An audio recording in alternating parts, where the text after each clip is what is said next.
Mitoy kosa ny fankalazana ny Jobily Fatima Mropolo taona ny Sampaty FJKM trano vato Ambatonakanga. Ny sabotsy lasa teo dia nisy ny hetsika nokarakarin'izy ireo teo an-tokotanim-piangonana.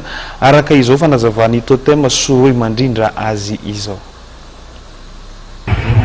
Hetsika tanteran'androany dia ny gardan'ny partia izay hetsika tafitrana tao fankalazana ny Fatima Mropolo taona ny Sampaty trano vato Ambatonakanga fivondronana faefatra amby folo.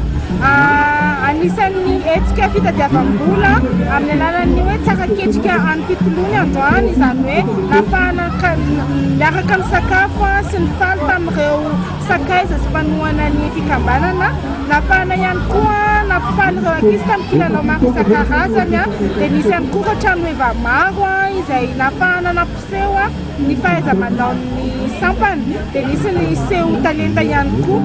Hetsika tahaka izao moa dia tafiditra hetsika ty moa dia tafiditra indrindra araka lazaiko teo ao anatin'ny fankalazana ny Fatima Mropolo taona ny fivondronana Ambatonakanga andro ny finoana, ary entina ihany koa anohanana ny lasy lehibe izay ho atao ny volana aogositra ho amin'izao.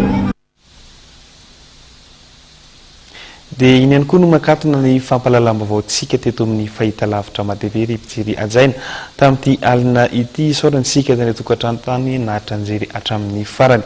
Mame fotoana ny sampana fampalalam-baovan'ny fahitalavitra mateve ho amin'ny rahampitso indray.